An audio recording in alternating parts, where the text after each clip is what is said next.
अस्सलाम वालेकुम, मैं हूं दिल इम्तियाज़ और आप देख रहे हैं तख्ती ऑनलाइन। आर्टिफिशियल इंटेलिजेंस से सभी खौफज़दा हैं।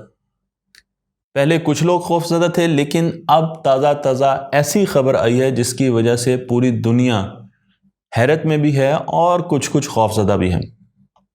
पहले तो कुछ बड़े बिजनेसमैन जिस तरीके से इलॉन मस्क हैं, वो कहते थे कि एआई बहुत ज़्यादा ख़तरनाक हो रही है।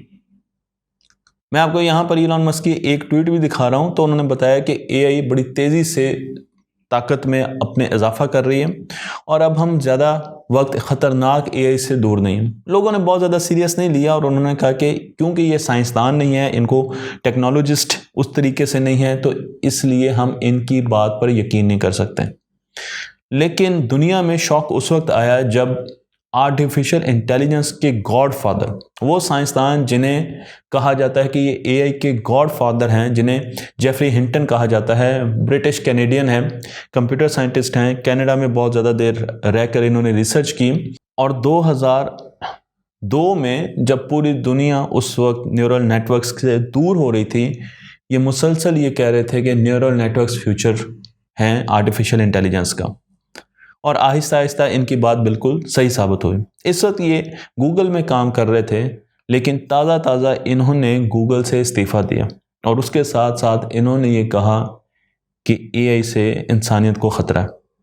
मैं आपको ये बताता चलूँ कि पहले भी बहुत से लोगों ने ये बातें की, लेकिन ख़ुद इन्होंने आज से 2-3 साल पहले इन चीज़ों को डिनाई किया और इन्होंने कहा कि नहीं, आर्टिफिशियल इंटेलिजेंस ख़तरनाक नहीं है। लेकिन आहिस्ता आहिस्ता इनके ख्यालात बदलना शुरू हो गए।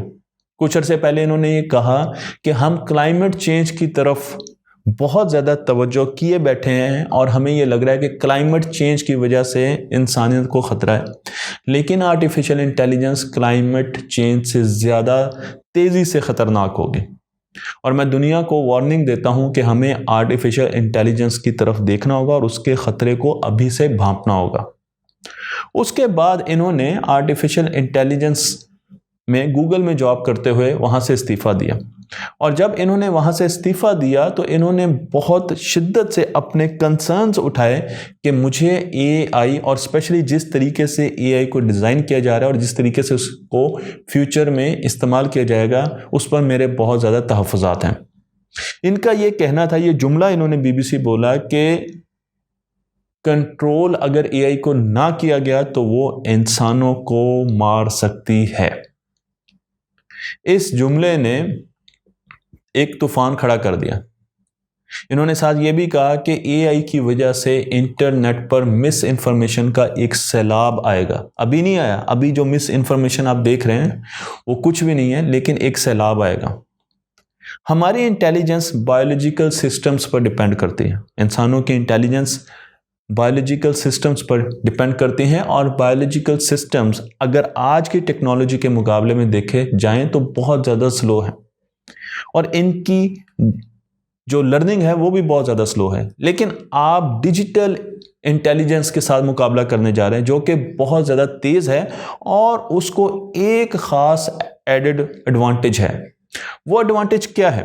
वो एडवांटेज ये है कि इंटेलिजेंट सिस्टम्स अपनी इंटेलिजेंस को कॉपी कर सकते हैं। क्या आप अपनी जहानत को एक दूसरे इंसान की जहानत से तब्दील कर सकते हैं? नहीं कर सकते। लेकिन इंटेलिजेंस सिस्टम्स ने ये काम बहुत अरसे पहले ही बता दिया था, कर दिया था, जब डीप माइंड ने अल्फा गो और अल्फा ज़ीरो की सीरीज़ दी थी। ये वो सीरीज़ थी जिन्होंने उस वक्त के चैंपियन ली सेडोल को स्ट्रेट गो गेम में हरा दिया, जो कि चेस की तरह की एक गेम है। और ये काम कैसे करती थी? ये सॉफ्टवेयर अपने मल्टीपल इंस्टेंट बनाते थे, अपनी मल्टीपल कॉपियां बना लेते थे और हर कॉपी इंडिपेंडेंटली उस गेम को खेल रही होती। वो सारी कॉपीज, अगर 100 बनाई हुई हैं कॉपीज, तो 100 के 100 मुख्तलिफ प्लेयर बैठे हुए थे ली सेडोल के मुकाबले में और वो देख रहे थे कि इसकी अगली चाल क्या होगी और वो सारी चालें चलकर फिर इकट्ठे हो जाते थे और अगली चाल चलाते थे। तो एक बंदे के मुकाबले में 100,000 बंदे बैठे हुए थे। डिजिटल इंटेलिजेंस की ये सुपर पावर है कि वो अपने नॉलेज को शेयर कर सकती है, उसकी कॉपीज बना सकती है। मैं आपको ये चीज़ समझाने के लिए एक स्टेडियम की तरफ लेकर चलता हूँ जहाँ पे 10,000 लोग बैठे हुए हैं। हर बंदे के पास एक खास स्किल है जो दूसरे के पास नहीं। अब इमेजिन कीजिए कि उनके पास कोई ऐसा तरीका आ गया कि वो सारे स्किल एक दूसरे को ट्रांसफर कर सकते हैं।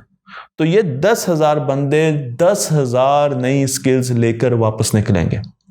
तो अब आप देख लें कि ये कितने ज्यादा पावरफुल हो चुके होंगे, और यही पावर आर्टिफिशियल इंटेलिजेंस को हासिल होने जा रही है, जिसकी वजह से हम बहुत ज़्यादा परेशान हैं। आज तक हमने टर्मिनेटर की फिल्में देखकर ये अंदाज़ा लगाया कि रोबोट्स बहुत ज़्यादा गोलियां चलाते हैं, लेकिन उनमें से कोई एक गोली भी शायद अपने निशाने पर नहीं लगती। इसलिए रोबोट से कोई ज़्यादा खतरा नहीं है। जेफरी हिंटन ये कहते हैं कि जो रोबोट्स फ्यूचर में एआई बेस्ड होंगे वो शायद एक गोली चलाएंगे पूरे दिन में, लेकिन वो गोली एक्यूरेट जाके लगेगी, यानी उनकी एक्यूरेसी इतनी ज़बरदस्त होगी। अमेरिका इस वक्त आर्टिफिशियल इंटेलिजेंस को अपने वॉरफेयर में लाने की भरपूर कोशिश कर रहे हैं। आप देख सकते हैं कि जहाज़ों के और ड्रोन्स के जो मुख्तलिफ किस्म की स्ट्रेटजीज बनाई जाती हैं वॉर कॉम्बैटिंग के लिए, वो भी एआई बेस्ड हैं। चाइना ने ये दावा किया है कि वो 2030 में एआई का बादशाह होगा, और इस सिलसिले में चाइना बहुत तेजी से ना सिर्फ तरक्की कर रहा है बल्कि उसने अपनी छोटी क्लासेस में भी आर्टिफिशियल इंटेलिजेंस के सब्जेक्ट्स लगा दिए। रशिया भी बिल्कुल इसी तरफ जा रहा है। तो हम आर्टिफिशियल इंटेलिजेंस को अपने वॉर सिस्टम्स में भी लाने की पूरी कोशिश कर रहे हैं, लेकिन उसके साथ साथ मिस इन्फॉर्मेशन एआई का खासा होगा। एआई ट्रोल्स फ्यूचर में इंसानों को बहुत मुश्किल टाइम देने जा रहे हैं, क्योंकि हमारी सारी इंफॉर्मेशन उनके पास है। हम क्या चीज़ें सर्च करते हैं, हम कहाँ कहाँ जाते हैं, हम किसको ईमेल्स करते हैं, उन ईमेल्स में लिखते क्या है, हमारा इंटरेस्ट क्या है, हमारे विजिट्स कहाँ पर हो रहे हैं, हम कौन सी मूवीज़ देखते हैं, कौन सी चीज़ें परचेज करते हैं, ये सारी की सारी इंफॉर्मेशन, हमारा डिजिटल सिग्नेचर इनके पास मौजूद है। और इस डिजिटल सिग्नेचर को देखते हुए फ्यूचर में हमारे व्यूज़ को मैनिपुलेट किया जाएगा।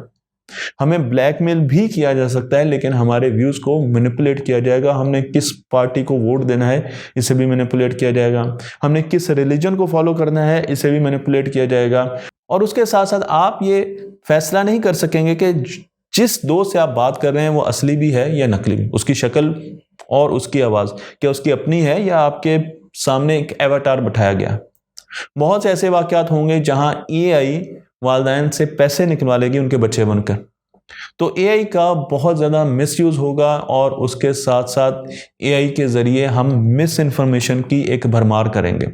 हमें यूँ लग रहा है कि शायद ये चीज़ बहुत दूर की है, लेकिन मैं आपको सिर्फ ये बताना चाह रहा हूँ कि न्यूक्लियर फिजिक्स के जो बादशाह थे अर्नेस्ट रदरफोर्ड, उन्होंने ये कहा था कि हम एटम से कभी भी एनर्जी नहीं ले सकेंगे, एटम से कभी भी एनर्जी नहीं हासिल कर सकेंगे। लेकिन उसी वक्त एक और साइंसदान जिनका नाम था इयन, उन्होंने उसी साल न्यूक्लियर चेन रिएक्शन बना दिया, और फिर कुछ महीनों के बाद न्यूक्लियर बॉम्ब बना लिया गया। यानी कहाँ पर हम ये कह रहे हैं, एक साइंसदान जो बहुत अरसे से एटम और क्वांटम मैकेनिक्स पर काम कर रहे हैं, वो ये कह रहे हैं कि हम एटम से एनर्जी नहीं हासिल कर सकते, लेकिन उसी वक्त दुनिया के दूसरे हिस्से में एटॉमिक बॉम्ब बनाया जा चुका था।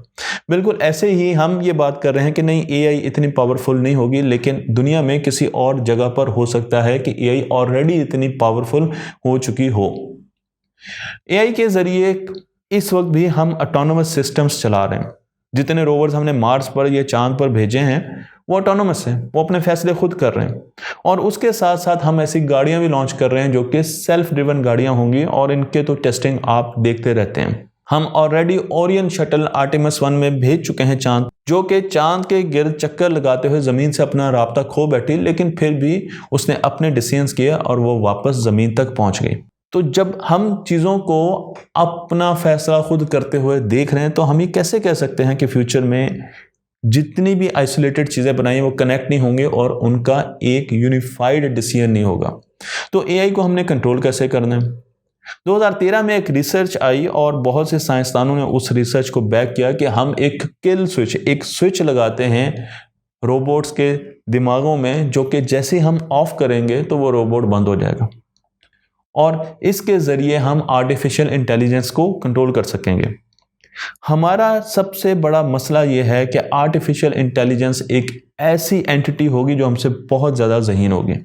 ये ऐसे ही है जैसे गोरिल्ला आपको कंट्रोल कर रहा है।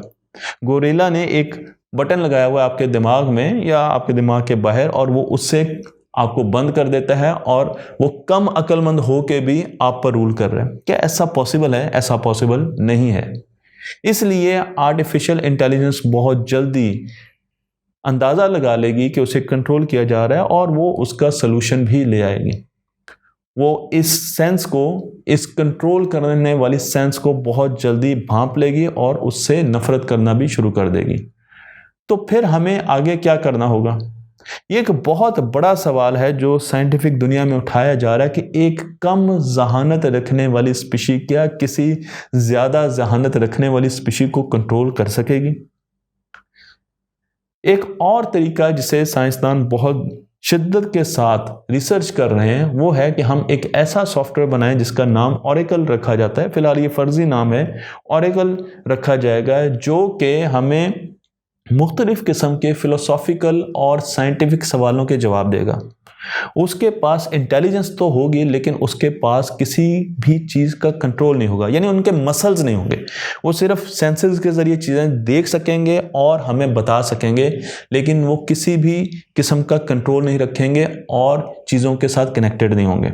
हम इस ओरेकल सॉफ्टवेयर को बड़े अरसे तक देखेंगे, उस पर तहकीक करेंगे, उसके रिजल्ट्स देखेंगे, उसके ज़रिए अपनी साइंस को और अपनी फ़िलासफ़ी को आगे बढ़ाएंगे और साथ साथ ही देखेंगे कि क्या इसके बिहेवियर में इतनी स्टेबिलिटी है कि हम इससे अगले स्टेप पर जाएं।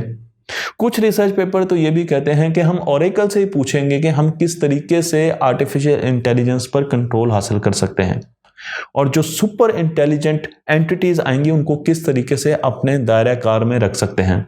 ओरेकल हमारी एडवाइज़र होगी, हमारी मुशीर होगी और उसके बिहेवियर को देखते हुए ही हम आर्टिफिशियल इंटेलिजेंस को डिज़ाइन करेंगे। उससे मशवरे लेकर हम आर्टिफिशियल इंटेलिजेंस को कंट्रोल भी करेंगे। हम देखेंगे कि हमने किस लेवल तक एआई की चीज़ें बनानी है और उन्हें कैसे कंट्रोल किया जाएगा, और ओरेकल इसमें हमारी बहुत बड़ी मदद करेगी। मैं आपको इसलिए ये चीज़ें नहीं बता रहा कि आप आर्टिफिशियल इंटेलिजेंस से डर जाएं और उससे दूर भागने की कोशिश करें। हमें हर सूरत आर्टिफिशियल इंटेलिजेंस को अपनी ज़िंदगियों में लाना होगा। हमें चैट जीपीटी से फ़ायदा उठाना होगा और हमें भी आगे बढ़ना होगा। लेकिन ये वो रिसर्च हैं और ये वो फिलोसफिकल क्वेश्चंस हैं जिन पर इस वक्त बहुत ज़्यादा बहस हो रही है। लेकिन हमारा फाइनल सवाल यही है एक लाइन में कि किस तरीके से एक कम ज़हीन स्पीशी एक बहुत ज़्यादा ज़हीन स्पीशी पर राज कर सकती है। मुझे ऐसा होता हुआ नज़र नहीं आ रहा। तख्ती ऑनलाइन को लाइक कीजिए, शेयर कीजिए और इस इल्म को